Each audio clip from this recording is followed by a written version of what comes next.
días. En este quinto domingo de verano es el momento más caluroso de todo el año y por tanto también de más consumo de polos y helados. De todos los sabores y de todos los colores vamos a analizar su valor nutritivo, porque no siempre lo más rico es lo más saludable.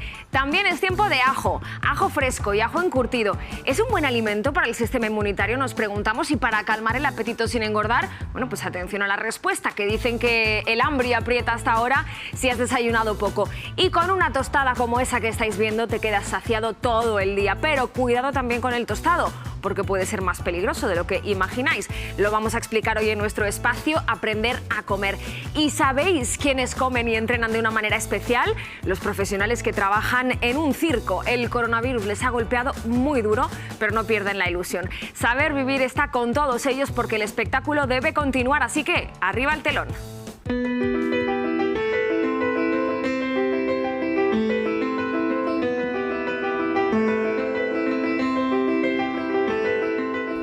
Hola, somos Nigella y Emily, las hermanas Raluy, del circo Raluy Legacy. Somos artistas de circo desde que nacimos y esta es nuestra vida itinerante.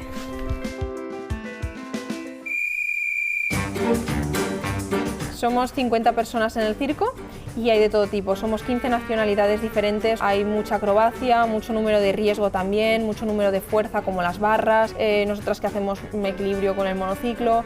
Seguimos entrenando porque en cualquier momento pueden decir, oye, mañana podéis abrir, y todo el mundo quiere entrenar, así que nos partimos la pista en horarios para no solaparnos. Y ahora vamos a enseñaros cómo entrenamos estos días en el circo. Entrenamos 4 horas al día normalmente. Lo más importante, aparte de los entrenamientos y todo eso, es la concentración.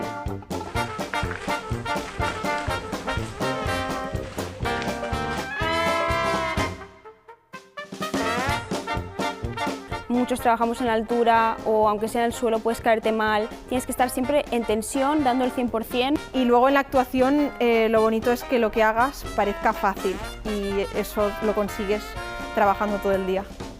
Todo el entrenamiento se resume en ese momento de que terminas la actuación y ya te descargas y estás ahí feliz y recibiendo los aplausos. Pues este es nuestro pequeño pueblo. Somos la quinta generación de la familia Raluy, un circo que tiene el estilo de los años 30. Cada carromato tiene una historia, hay carromatos del 1920, todos están conservados, pues cada uno con un estilo y es como otra época. Después de los entrenamientos o de las actuaciones solemos tener mucha sed, solemos hacer todos los días una bebida de zumo de pomelo casero. Y como estamos tan a tope al 100% durante las actuaciones, esto nos viene bien durante y después. Nos gusta muchísimo comer, mucha ensalada, mucha verdura, realmente sí que hace 2 o 3 veces a la semana pasta o arroz, pero son comidas muy simples. La fruta nos encanta y a cada momento, si tenemos un poco de hambre, una fruta. Y vamos a base de manzanas y peras todo el día. Y el zumo que hemos sacado del pomelo lo ponemos dentro. Vale, luego el azúcar moreno. El monociclo requiere mucho entrenamiento porque vamos las dos sincronizadas. Es una disciplina muy técnica y bueno, ahora nos cambiamos y os lo enseñamos.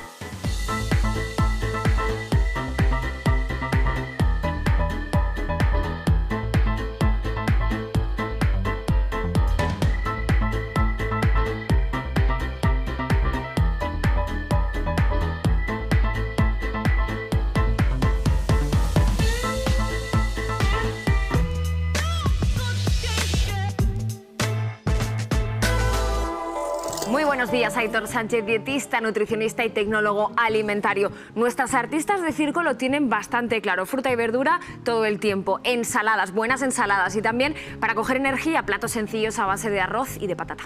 Correcto, eso está muy bien para unas personas que son activas, en menudos entrenamientos y menudas actuaciones. Sí. Claro, ahí está justificado que sí que haya una recurrencia y una frecuencia de arroz, de pasta, de patata, pero no hay que olvidar que son alimentos muy energéticos y que por lo tanto en una población más sedentaria, si estamos todo el día pues en el sofá, leyendo, viendo la televisión, deberíamos moderar mucho más las raciones de estos alimentos. ¿Y en estos casos el método de la mano también sirve? Pues mira, sirve, es una guía general que el método de la mano, como hemos explicado, es para población general, es decir, nos da indicaciones. Si somos personas muy activas, pues en lugar de utilizar únicamente ese puñado de arroz, a lo mejor podemos echar 2 puñados o incluso 3. Entonces hay que adaptarlo siempre. Las guías no valen para todas las personas y siempre que damos recomendaciones como en Saber Vivir tenemos que pensar en la población general. Por ejemplo, las patatas, que además la patata nueva llega a nuestras vidas precisamente cuando aprieta más el calor. De las patatas bravas a las patatas con alioli, pasando, no sé, por las patatas de la ensaladilla rusa, Aitor. Que además son muy de tapeo, ¿no? Ahora hay que tener precaución cuando compartamos esta clase de tapas con otras personas, pero sí que es cierto que debería haber una opción, 2 como mucho, si nos vamos a tomar diferentes opciones. Por un lado, por ese aporte energético, hay otras tapas que no tienen tanta cantidad de calorías como las que vemos aquí. Y eso sí, no solo tenemos esos hidratos de la patata, sino que muchas veces viene acompañada pues, de una grasa que quizás no es de la mejor calidad. Esta patata, por ejemplo, está frita. Sí. Ya primeramente tendremos aceite de girasol recalentado.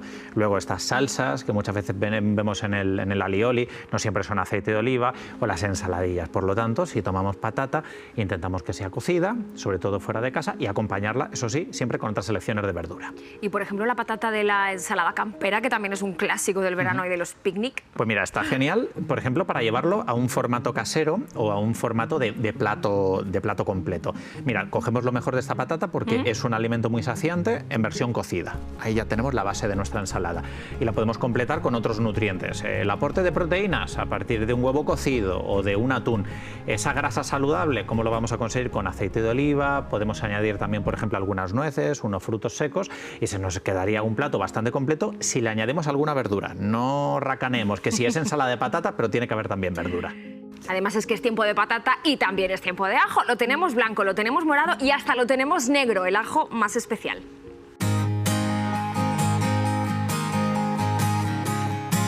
Nuestra trayectoria familiar con el ajo es de muchos años, ¿no? Mis abuelos, mis padres, yo siempre he estado metido en el ajo. Desde muy pequeño ya estaba con el ajo. En toda España se cultiva prácticamente el mismo tipo de ajo, pero sí que es cierto que aquí en Pedroñeras predomina el ajo morado. Sí, porque llevamos mucho tiempo sembrándolo y cultivándolo y nos transmite mucha confianza y creemos mucho en él. Como salgo tanto al campo a ver la cuaja del ajo, intento hacer una lámina y la verdad que a mí me gusta y creo que me ayuda saludablemente. La variedad temprana se suele sembrar entre septiembre y octubre y luego ya la variedad de ajo morado que viene después sobre el mes de noviembre, diciembre. Lo que va haciendo la máquina es el surco y va depositando en la tierra un diente de ajo, del cual luego sale la planta del ajo. En el aspecto de la hoja también es una cosa que te ayuda a ver también cuando el ajo está curado. Y luego es pues ver la cuaja del diente del ajo, ¿no? Cogemos una cabeza y ya vemos que el ajo ya tiene los dientes marcados. Entonces ya vemos que el ajo ya tiene su cuaja hecha. Se abre la cabeza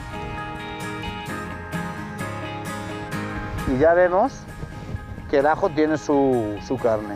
A partir de mediados de mayo, de la recolecta de este producto, es donde elaboramos el proceso del ajo negro. El ajo negro no es una variedad, es un proceso que se le hace a este mismo ajo. Ya hemos cogido unas muestras y vamos a hacer la elaboración del ajo negro y de los diferentes productos que realizamos.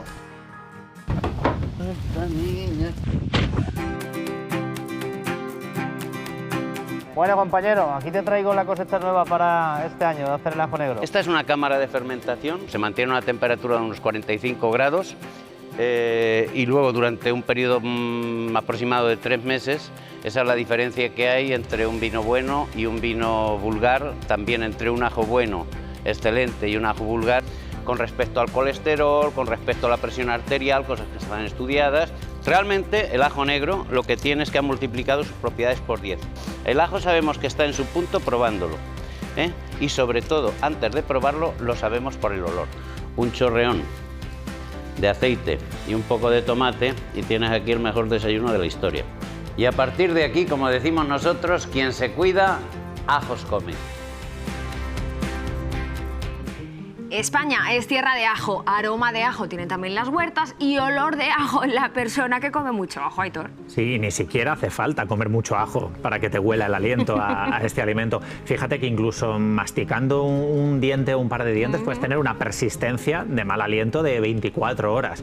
Esto se debe a los compuestos azufrados, los mismos que le dan estas propiedades saludables, son también las responsables de luego que pasen a sangre y que las estés exhalando con tu aliento.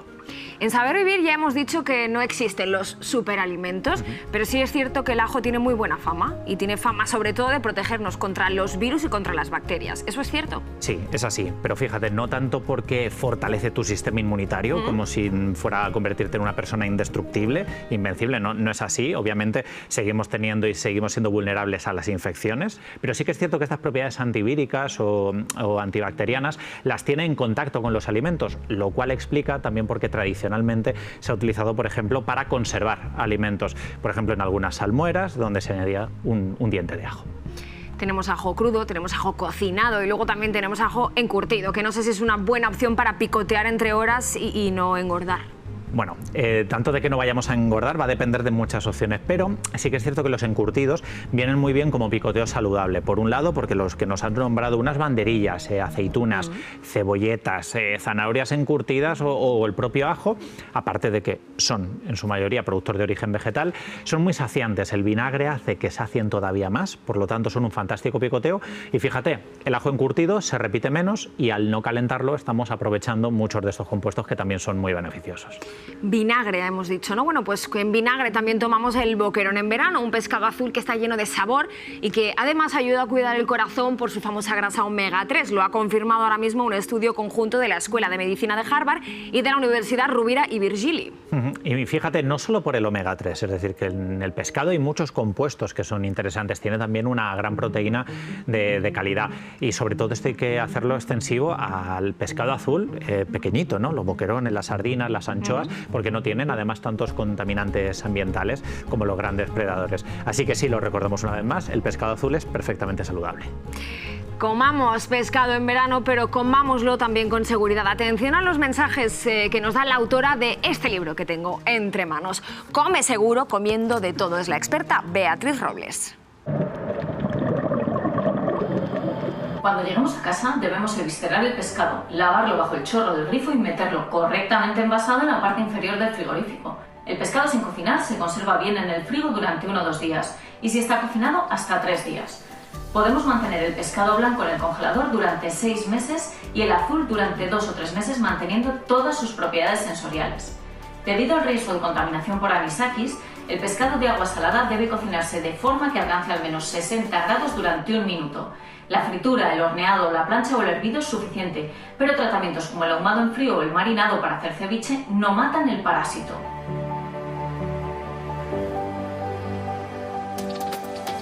Para elaborar boquerones en vinagre tenemos que viscerar y lavar el pescado y, fundamental, congelarlo durante 5 días en un congelador de al menos 3 estrellas y programado a una temperatura de 20 grados bajo cero o menos.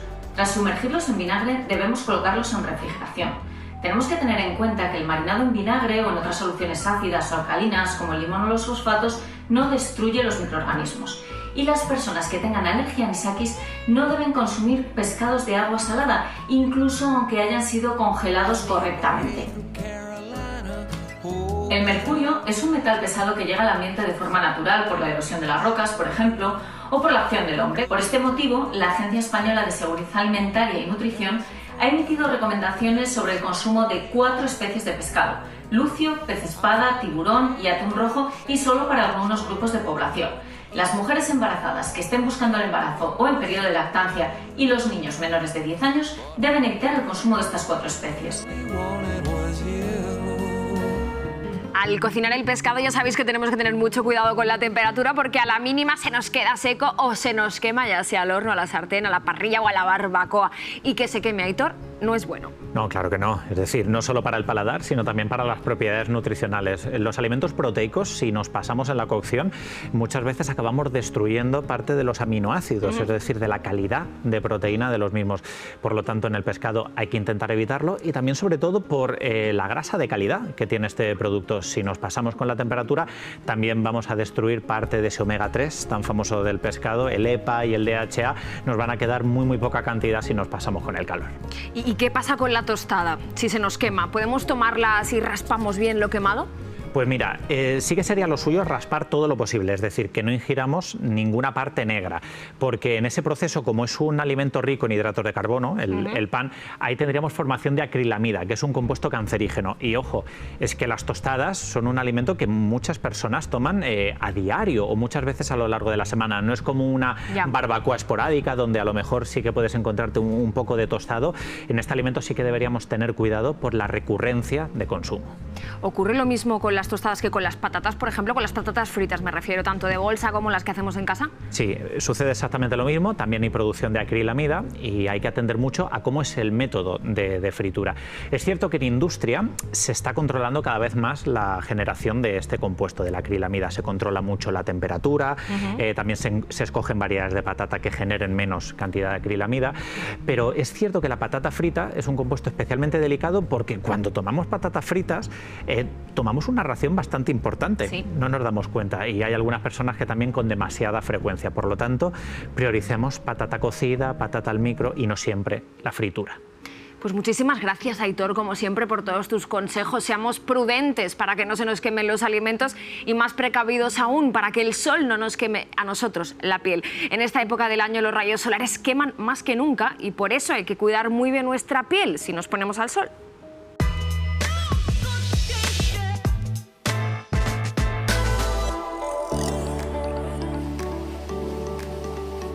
Después de tomar el sol, lo primero que debemos hacer es darnos una buena ducha de limpieza, ponernos una crema protectora en toda nuestra piel y lo ideal es irnos a la sombra o ponernos ropa protectora para no seguir recibiendo directa o indirectamente radiación solar. Lo más importante después de una quemadura solar es no volver a exponernos al sol, al menos durante 4 o 5 días, primera cosa. Segunda, ponernos mucha hidratación, cualquier crema hidratante sin perfume, sin conservantes. Tercera, ir al médico. Las quemaduras pueden ser graves, pueden ser severas y sobre todo si son repetidas pueden ser causa de cáncer de piel. Lo ideal es no ponernos geles hidroalcohólicos cuando estamos exponiéndonos al sol. Deberíamos utilizar agua y jabón, pero si no nos queda más remedio, deberíamos aplicar el gel hidroalcohólico y a continuación el fotoprotector. Nunca al contrario, porque con el sol, el calor, etcétera, podemos tener irritaciones, quitar efectos sobre el fotoprotector, incluso podríamos llegar a tener quemaduras.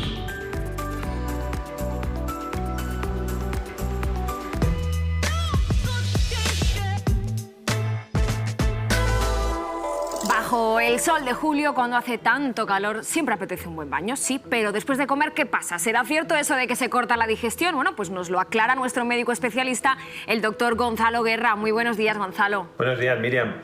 Pues ya sabes, cuando llega a esta altura del año, siempre estamos pendientes del famoso corte de digestión, ¿no? Que al final, ¿qué ocurre cuando en verano, que hace muchísimo calor, nos metemos en el agua fría? Porque la piscina o el mar, y ya no digamos si nos bañamos en el campo o en un río, suele estar muy fría. Entonces nuestro organismo necesita mandar sangre de repente para calentar el cuerpo. ¿Y de dónde vamos a quitar esa sangre? Pues de donde está trabajando más, en este caso del aparato digestivo, porque acabamos de comer. Y por eso que decías, tenemos esa sensación de frío en verano después de comer, no digamos ya al entrar en contacto con el agua. Pues efectivamente, después de comer, como nuestra sangre se ha ido hacia el tubo digestivo para ayudarnos a hacer la digestión un poquito mejor, pues tenemos esa sensación pues como de más frío, como de destemple. Decimos, estoy como destemplado, porque no la tenemos en nuestros músculos, no la tenemos calentando el organismo, que es lo que hace en otras circunstancias, claro. ¿Tiene sentido entonces ese consejo de no bebas el agua muy fría, que te va a sentar mal? Pues tiene mucho sentido. De hecho, tiene sentido no solo en verano. No deberíamos beber los líquidos muy fríos nunca. ¿Por qué? Porque esa no es nuestra temperatura ideal. Nuestra temperatura del cuerpo sabemos que es en 36 grados, 37, 35. Y un líquido frío que a lo mejor lo estamos bebiendo a 4 o 5 grados nos va a producir en el estómago una reacción por la cual el estómago se va a contraer. Nuestra mucosa del estómago va a sufrir un poquito con ese frío. Y además tampoco es bueno para nuestra garganta, porque como la vamos a enfriar mucho, también vamos a hacer que nuestro riego sanguíneo necesite un esfuerzo extra y la mucosidad que tenemos en la garganta se va a aumentar. Y todo esto puede hacer que tengamos algún problemilla que otro. Volviendo al baño, entonces, si una persona después de comer se baña y poco a poco, mojándose el cuerpo progresivamente, primero el cuello, después las extremidades, para adaptar la temperatura, ¿eso no afecta a su digestión? Si el agua o no está muy fría o nos metemos muy despacito o poco a poco, progresivamente, iremos consiguiendo que ese equilibrio de nuestra sangre, de ir de un sitio a otro, sea progresivo y por lo tanto evitaremos esos cortes de digestión o esa falta de riego suficiente en nuestro aparato digestivo. Entonces sí, si nos metemos muy despacito, poco a poco o en aguas que no están muy frías, pues evidentemente el efecto va a ser mucho menor. Entiendo que además será preferible si escogemos una comida ligera y nutritiva, eso tanto en verano como en invierno, En Saber Vivir ya lo sabéis que apostamos siempre por el llamado plato de Harvard. Vamos a recordar en qué consiste. La mitad del plato tendría que destinarse a verduras variadas. Un cuarto del plato, más o menos, cereales integrales, patata, siempre que no sea frita, y otro cuarto del plato, proteína, huevo, pescado, legumbre, carne blanca, después de postre, fruta y de bebida, agua. Lo he dicho bien, ¿no, Gonzalo? Perfecto, como ves ese plato tiene poca grasa y además de la buena, porque has hablado del pescado, por lo tanto probablemente tengamos omega 3 ahí, tenemos proteínas de fácil digestión, tenemos hidratos de carbono de absorción lenta y sin azúcar y por supuesto bebidas de muy fácil digestión como el agua, las infusiones, nada de alcohol. Este es el tipo de dieta que debemos hacer en verano porque es mucho más ligera y todo esto va a hacer trabajar menos a nuestro estómago. Por lo tanto, si hacemos una comida de este tipo, cuando nos metamos en el agua, como no tenemos que hacer trabajar tanto a nuestro aparato digestivo, el riesgo de esos famosos cortes de digestión pues va a ser mucho menor. Por tanto, no solo esperar, sino también hacer dietas más ligeras. Pues fíjate, Gonzalo, que nos han dicho de veces eso de pequeños, de mira, espérate una hora, hora y media, incluso 2 horas para que se haga la digestión. Bueno, hombre, es verdad que nos lo han dicho a todos y estrictamente hablando, desde un punto de vista médico, no sería necesario. Pero sí que es cierto que tiene mucho de sabiduría porque a esa hora, normalmente después de comer, en España que solemos comer hacia las 2, 3 de la tarde, es la hora de más calor. Las 3, las 4 de la tarde es una hora de muchísimo calor. Y entonces el hecho de no bañarnos va a hacer que estemos probablemente a la sombra, que estemos más tranquilos, que no nos movamos tanto y todo eso va a redundar sin duda en que la digestión la hagamos de una manera mucho más sencilla, claro. Ya hemos aprendido entonces que el corte de digestión como tal no existe, pero si a pesar de todo, Gonzalo, a pesar de todo lo que hemos explicado, una persona se baña después de comer y eso le sienta mal, ¿qué tiene que hacer? Pues si se encuentra mal, empieza con mareos o incluso llega a vomitar, pues tenemos que hacer lo posible para que todo vuelva a la normalidad, es decir, que esa sangre que se ha ido a otro lado vuelva al tubo digestivo. Por lo tanto, lo primero y más importante, salir del agua, evidentemente. Porque si encima nos mareamos y estamos en un agua un poquito profunda, claro, pues podemos tener problemas. Luego, descansar, es decir, tumbarnos, recostarnos, estar en una posición que no nos demande esfuerzo para que la sangre tampoco tenga que ir a los músculos. Si la persona en cuestión tiene, por ejemplo, náuseas o sensación de que va a vomitar, pues ponerla lateral en la postura de seguridad para asegurar que si vomita tampoco va a tener problemas de aspirado de ese propio vómito.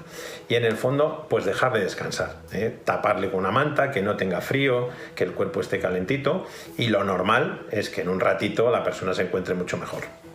Dicho queda y como siempre decimos en Saber Vivir, lo mejor es prevenir. ¡Feliz verano, Gonzalo! Feliz verano, Miriam, ya sabes, a descansar y a seguir cuidando el aparato digestivo aunque estemos en verano. Claro que sí, tomamos buena nota como siempre de tus consejos después de comer, tanto si hacemos ejercicio dentro del agua como si lo hacemos fuera, porque el ejercicio es vida y en verano es pura vida, nos lo enseñan Luis y Eli, la pareja más saludable.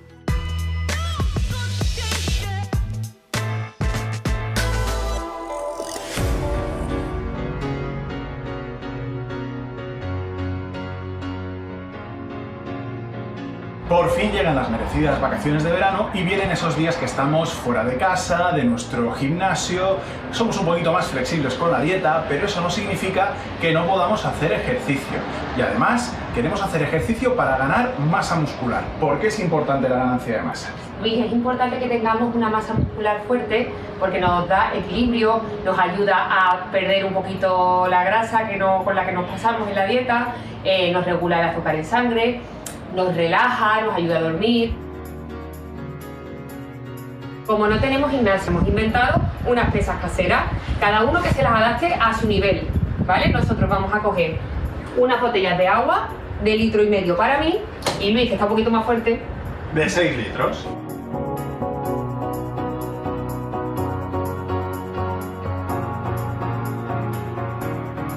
Vamos a trabajar el tren inferior, sentadillas, sentadillas, culito para atrás, importante, ¿ok?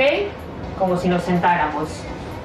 Cogeremos nuestras pesas, Luis, por favor, brazos a 90 grados y como si te fueras a sentar en una silla, muy lejos, abajo y arriba apretando un glúteo.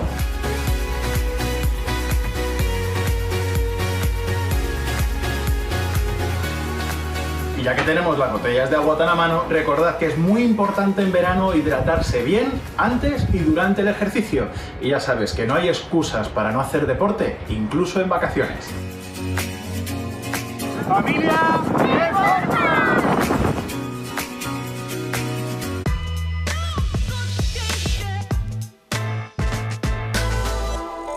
Qué importante es la M, Marta. M de masa muscular, por ejemplo. M de Marta Verona. Claro. O hoy yo creo que es más adecuado decir Marta Verano. O bueno, muy bien traído porque traigo unas recetas fresquitas y bien ricas. Pero dices M de Marta Verano. Sí. M de Miriam Moreno. También. M de marisco, qué rico en proteína. Y además sabemos que, atención a la M, es maravillosa para la masa muscular, como todos los que os traigo hoy. Platos fresquitos y súper nutritivos. Se comen por la vista. A ti es que te gusta mucho comer todo esto porque está muy rico. Hombre, claro que sí. Venga. Bueno, tenemos por aquí unos frutti di mare, pasta frutti di mare. Ajá. ¿Esto qué quiere decir? Es una pasta que la vamos a aliñar, en vez de con una salsa de tomate tradicional, vamos a enriquecer el plato añadiendo frutos del mar. En mi caso, gambón, lo he salado con huevas que tenemos, que ya van a dar esto que es salino, necesitamos añadir más sal. Y tengo por aquí, mira, ¿ves?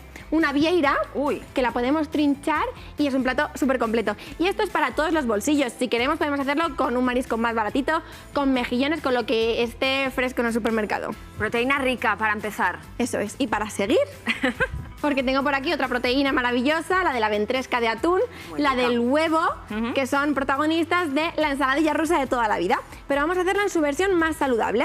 Vale. En este caso, a mí me gusta mucho tomar la ensaladilla rusa, no sé a ti, Miriam. Sí. Acompañada con un colincito, con una patata frita. Es verdad. Por ese crujiente. Pues vamos a hacerlo en su versión más saludable. ¿Qué nos va a crujir? La penca de esto que tengo por aquí, que es pak choi.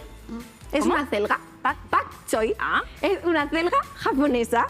Y está buenísima, la veréis en el ramen, que también es un guiso asiático muy rico y se echa. Simplemente se escalda y ya está, para que esté cocinada, pero muy crujiente. Como hemos hecho también más saludable esta ensaladilla. ¿Cómo? Con la mayonesa, que tengo por aquí, veréis todos en casa, que es un poco más verde. Un poquito, sí. ¿Qué le ha pasado? Hemos aumentado el volumen de la mayonesa para comer un poquito menos de cantidad con aguacate. Y para que siga con este color tan rico y le dé sabor, hemos echado cebollino. Y así disminuimos la cantidad... Mira, por favor, qué textura. ¿Y así no se oxida? Así, sí, bueno, también he echado un poquito de lima. Muy buena aportación, pero aún así... Por si se oxida, he hecho algo verde, que es el cebollino. Muy bien. Y potencio el color. Y esto está buenísimo. Además, lo enriquecemos con más hortalizas. Yo también le he echado tomatito, le podemos poner algunas semillas, pepitas. ¿Y de postre qué me traes? De postre te traigo... Bueno, yo soy fan del yogur. Ya sabemos que son probióticos, cuidan nuestra microbiota, nuestra flora intestinal. Y yo le doy dulzor de forma natural. Con fresas. Entonces hemos hecho un yogur cake, le llamo yo, unos vasitos de tarta de yogur para impresionar a todo el mundo este verano. Muy monos además. Son buenísimos. En la base, ¿qué tenemos? Una especie de base de galleta mucho más saludable porque echamos dátiles, copos de avena integral y mantequilla de cacahuete, grasas saludables y mucha fibra para disminuir el índice glucémico. Y luego, pues nada, simplemente hemos triturado yogur con fresas bien maduritas. Y ya está, un poquito de menta y se come por la vista. Y por el estómago también. ¿Qué más tenemos por ahí? Para ver, la joya de la corona de hoy. A ver. Me encanta, y es una pizza de sandía. Hoy. Porque todo lo redondo se puede hacer con forma de pizza. todo. Si lo piensas. Casi todo. Podemos hacer algo también así como con un melón, con los pues típicos es verdad. melones pequeñitos que también Sí. son redondos. Sí. Y esta es de frutas. Hemos imitado un poco el queso con esto que tenemos por aquí, que no es queso rallado, no, es coco rallado. Y esta crema por aquí, pues no es queso cheddar fundido, no, es yogur con maracuyá, que es una fruta además que también le va a dar ese color amarillo y mucho sabor. Y lo ponemos pues con los toppings que más nos gusten. Además, es genial para que los pequeños se metan en la cocina. Claro que porque sí. esto lo puede hacer todo el mundo. Además que los domingos siempre ha sido día de pizza, pues qué mejor que hacerlo saludable. Bueno, me encanta la idea. Pizza y peli, ya Claro. está. ¿Y qué más? Bueno, y esto a mí me gusta mucho, hablamos de que los niños participen en la cocina y seguimos con la fruta que a mí me gusta mucho y es la sandía. Una forma para que lo coman los más pequeños en casa y los más mayores, porque a mí me gusta mucho. Tú eres también un poquito pequeña todavía. Un poquito, pero porque con la cocina se rejuvenece. Claro Vamos a que sí. cocinar. Tengo por aquí sandía bien fresquita, chocolate negro del 80% fundido. Echamos por aquí un poquito de chocolate, dejamos que escurra. Atención, en todas las casas es probable que los niños acaben llenos de chocolate, las paredes también, pero lo bien que nos lo Hay que pasamos. jugar también un poco con la Eso es. comida. Y un poquito de coco, podemos echar también pistachos, nueces, lo que queramos. Y te lo dejo por aquí. Mira Déjamelo, qué rico. déjamelo. Esto Que no un tardaré bocadito. mucho en ir. Por esto me llaman Marta Verano. Y es un nombre que te viene al pelo. Por cierto, esas recetas de Marta podéis volverlas a ver en la web de Radio Televisión Española y en nuestras redes sociales, en Twitter y en Instagram podéis verlo y cocinar también en familia. ¿A que sí? Familias como la que vamos a conocer ahora. Les encantan los helados y nuestra bioquímica Griselda Herrero acude al rescate.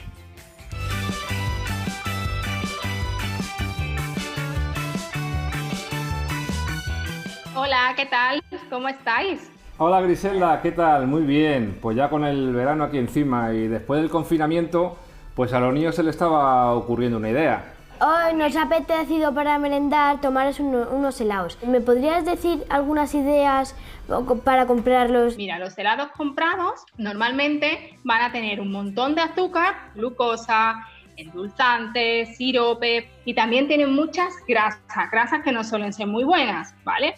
¿Nos podrías dar un par de ideas para hacerlos? Claro, os voy a dar 2 o 3 ideas. Si queremos hacer helados de hielo con fruta, nada más que tenemos que triturar la fruta, ¿vale? No hacer zumo, sino triturarla para que mantenga también toda la fibra.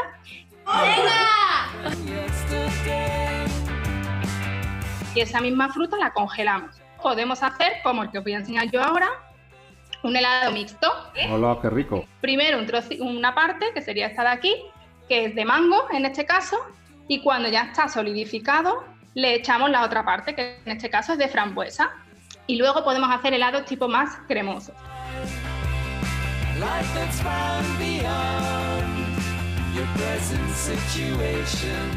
Es un helado hecho con leche de coco y pistachos triturados y unos poquitos de dátiles que van a ser los que le den el dulzor al helado. Pues me está haciendo la boca agua, Griselda. Y además, Pablo es un fanático de los dátiles, con lo cual le va a encantar. ¿Un cremoso de vainilla? ¿Cómo se podría hacer? Pues vamos a hacer uno más clásico, que es este. ¿Sabéis cuál es? En la parte del relleno vamos a utilizar anacardos, esencia de vainilla y dátiles. Y si queremos que se nos quede un poquito más cremoso, le podemos añadir leche o yogur. Y lo ponemos en los moldes y los congelamos.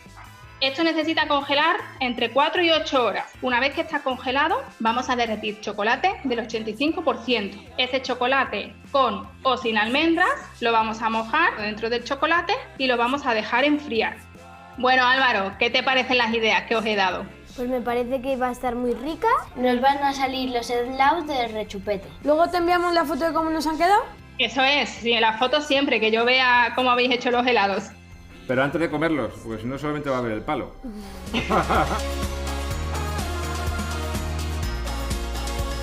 Pues vamos a intentar utilizar frutas de temporada y endulzantes como los dátiles, por ejemplo, de manera que podamos tener helados más saludables y sobre todo que nos divirtamos mientras los preparamos.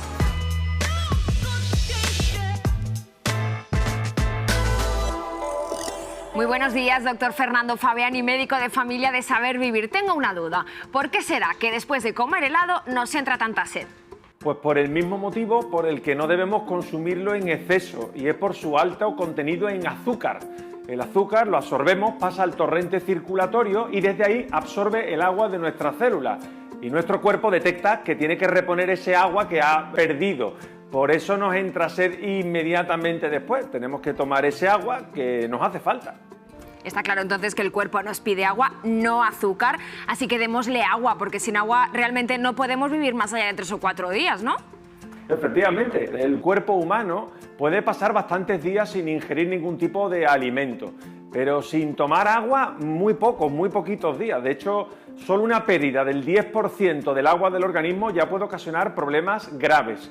Y es que el agua es fundamental para la mayoría de las funciones esenciales de nuestro organismo. Pero es que además cada día estamos perdiendo agua. Perdemos agua cuando sudamos, cuando orinamos, al respirar. Y por eso es tan importante que bebamos cuando aparece sed.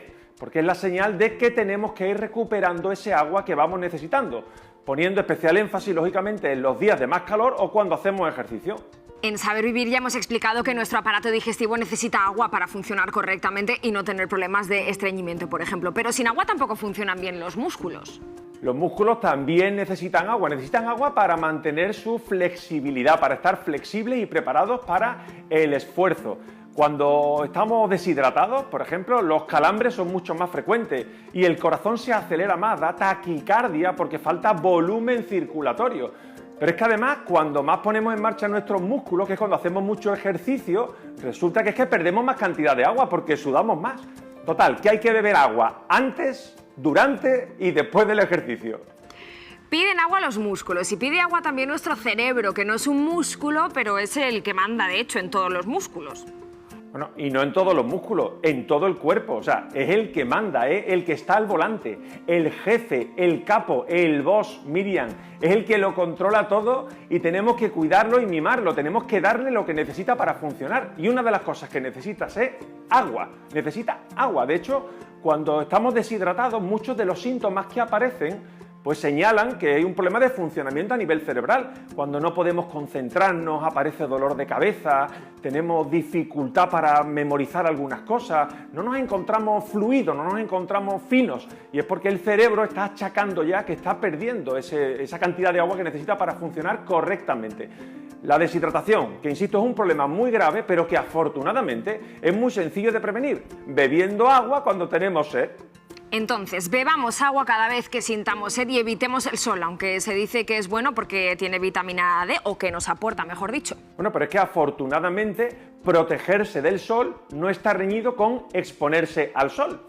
Y me explico, la exposición solar recomendada y que es suficiente para alcanzar unos niveles adecuados de vitamina D, pues basta con que sea 10, 15, 20 minutos al día, con que sea 3-4 días por semana y podemos evitar perfectamente las horas centrales del día. Vamos, ya te digo, Miriam, que con esta exposición solar el riesgo de daño solar es muy bajo. Pero es más, yo puedo entender que en algunos países pues pueda ser difícil alcanzar estas recomendaciones que acabamos de comentar, pero en nuestro país hay que hacerlo casi a propósito. O sea, es muy difícil que no tengamos la exposición necesaria solar para los niveles de vitamina D. Por eso aquí debemos poner el foco en prevenir el daño solar y sobre todo en estas fechas en las que estamos. Pues a cubrirnos la cabeza para proteger el cerebro y lo que tenemos encima, y está a la vista nuestro cabello, que mira que sufre con el sol y los baños del verano. Para aprender a cuidarlo, atención a estos consejos.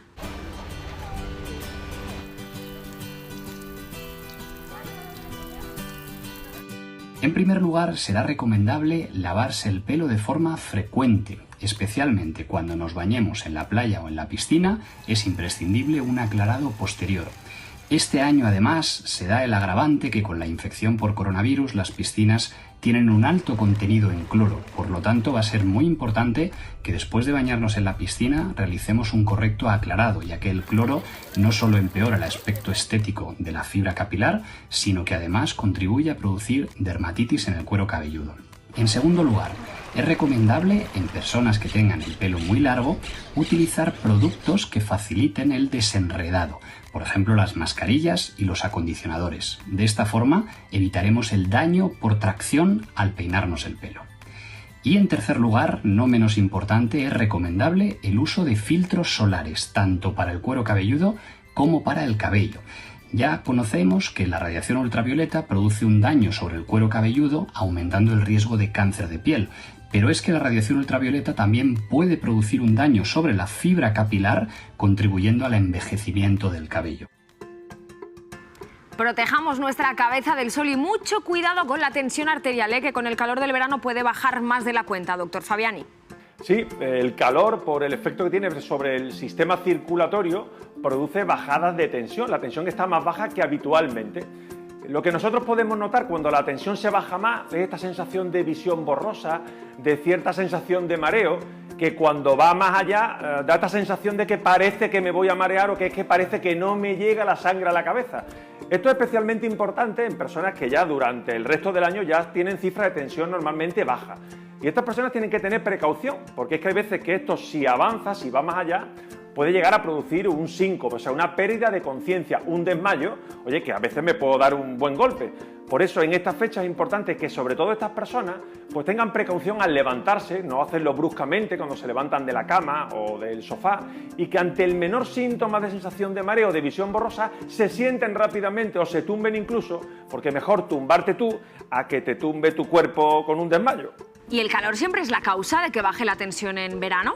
Bueno, es la causa fundamental sin duda, es la causa principal por la que en verano solemos tener la tensión más baja. Es verdad que hay otras causas que pueden bajar la tensión, pero no son específicas del verano.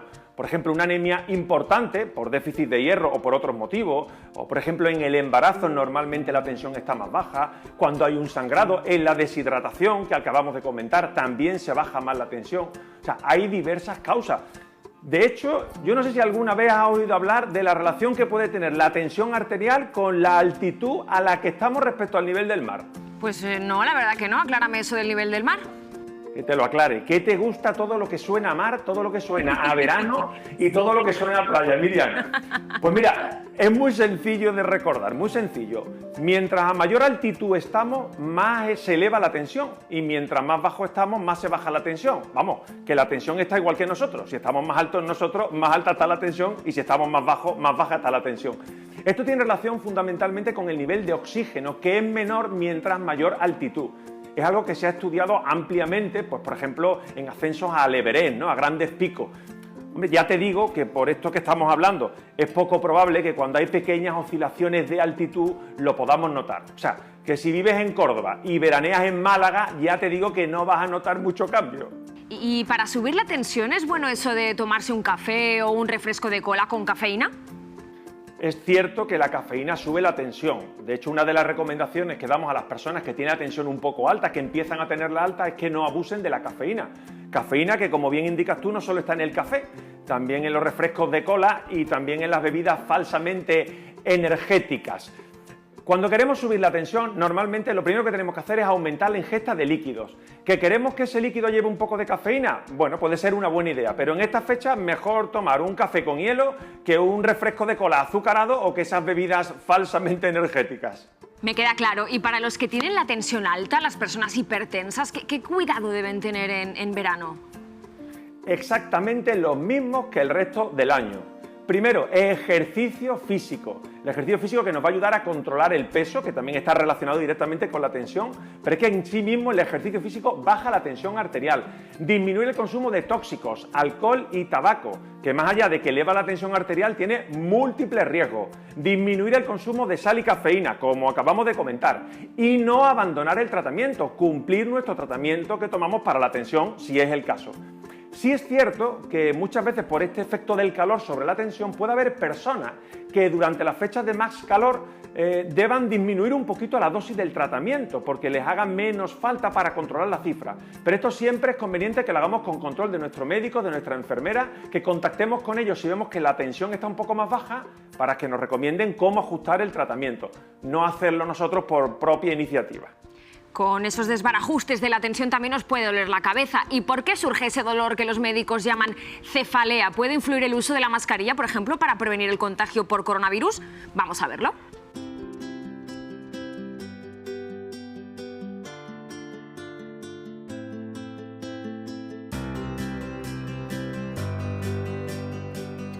En el trabajo de primera línea el uso de mascarillas puede llegar a ser muy prolongado. Y aunque en general las mascarillas de alta efectividad son bien toleradas, se han comunicado algunos problemas como son disconfort, disminución de la capacidad de concentración, excesivo calor, humedad, presión facial, lesiones cutáneas, prurito, fatiga, ansiedad o incluso claustrofobia.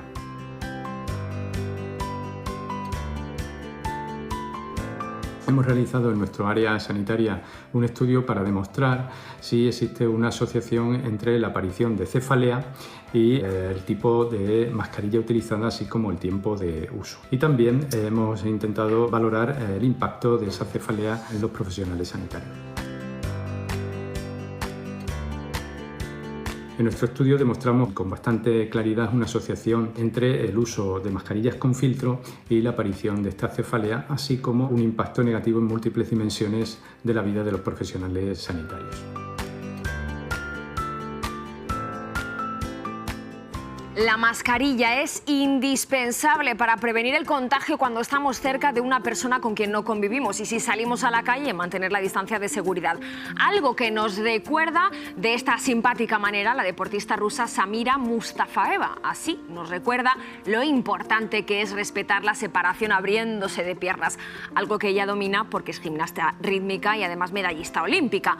Pura flexibilidad, doctor Fabiani. Me parece una forma estupenda de medirlo, pero yo, Miriam, lo voy a hacer mejor con 1 metro, si no te importa. Como yo mida una vez así la distancia, creo que una vez que baje no me vuelvo a levantar. Una y no más. Lo que es importante es que tengamos todos presente la importancia de mantener esa distancia física dentro de las otras medidas, claro.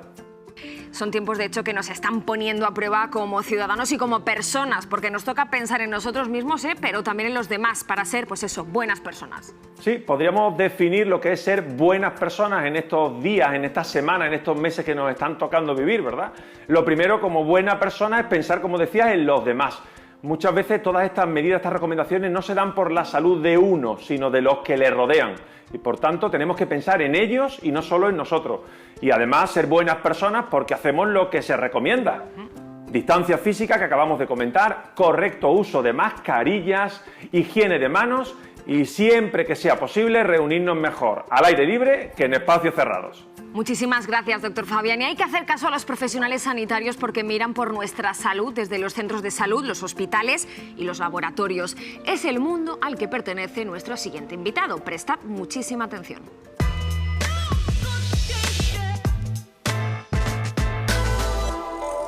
Eduardo López Collazo es director científico del Instituto de Investigación del Hospital Universitario La Paz. También es uno de los autores de este libro que tengo entre manos. Muy buenos días, doctor. Buenos días. Aunque lo peor de la primera oleada de coronavirus ya pasó, siguen falleciendo personas en España, también en el resto del mundo. Y esa es la diana, entiendo, hacia la que dirigís ahora todos vuestros esfuerzos. Hemos optado por desarrollar un proyecto que trate de responder 2 preguntas. La primera es intentar clasificar a los pacientes a la llegada, cuando empiezan los primeros síntomas, saber si va a evolucionar bien o no. Y en segunda instancia, intentar buscar una terapia efectiva para aquellos que no vayan bien. El paciente tiene una respuesta de sus defensas exagerada que después lleva a otro escenario que es un agotamiento de sus defensas, es decir, un estado totalmente exhausto, ¿no? de cansancio en las defensas. Ambos escenarios son muy peligrosos para el paciente porque pueden morir por esa respuesta exagerada o por la falta de respuesta. Nosotros estamos intentando, basándonos en esos conocimientos previos, establecer una terapia efectiva contra la COVID-19. Mientras la investigación avanza y no llega todavía una vacuna, hay que pensar en todas esas personas, ¿no? Las más indefensas frente al coronavirus. Y tú, Eduardo, creo que eres un gran defensor de la mascarilla, que debemos usar todos, pero especialmente las personas que se creen más fuertes y sanas. Exactamente, yo defendí en su momento y sigo defendiendo el uso universal de la mascarilla. Hacerlo de otra manera sería muy irresponsable. Y yo hago un llamamiento a esas personas jóvenes, ¿no?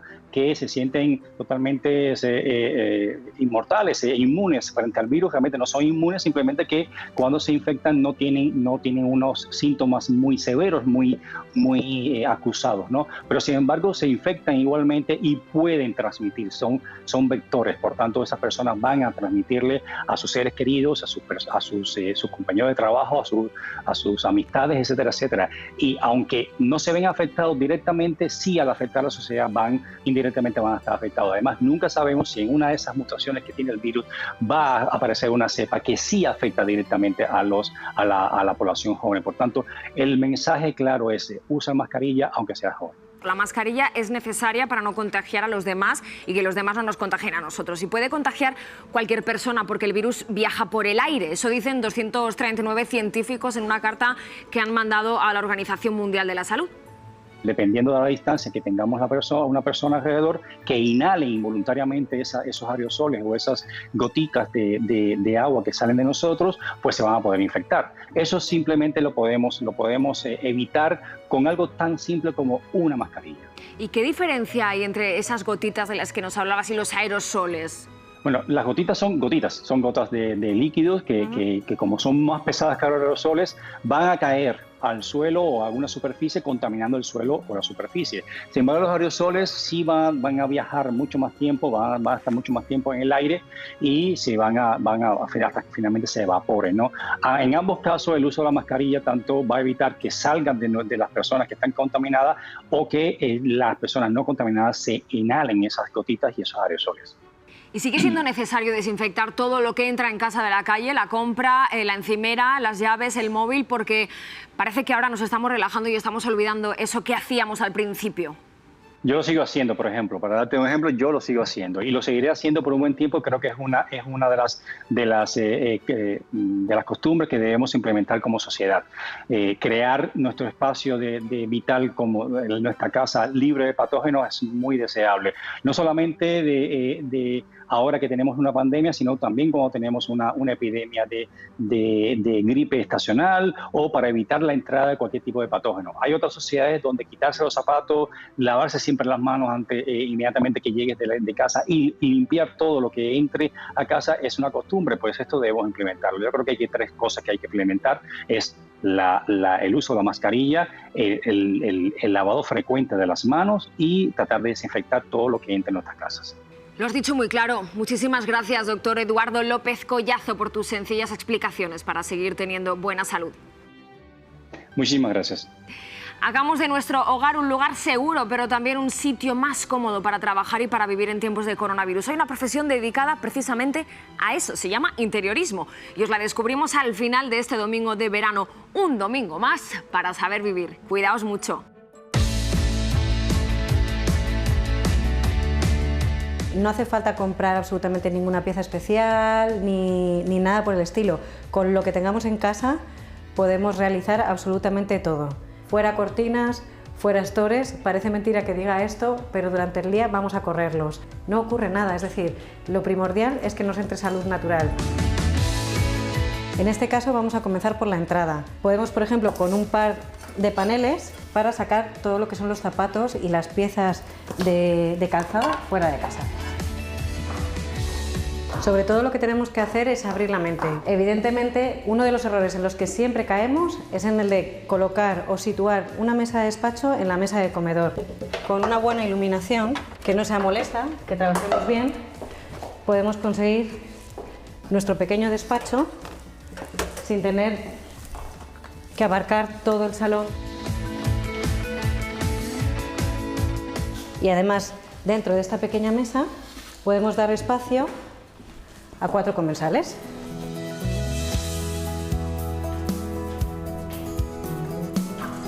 Otra de las opciones que tenemos para las mesas de comedor es realizar una mesa de manualidades para los más pequeños de casa. Quizá parezca una tontería, pero simplemente con poner un protector de algún color divertido, algún estampado, va a parecer que es otro salón totalmente distinto y otra mesa con otra función completamente distinta.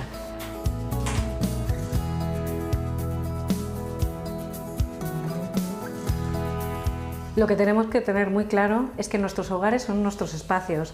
Tenemos que quitarnos los miedos, tenemos que sacar toda la creatividad que podamos y, por supuesto, disfrutar de todos los espacios y rincones.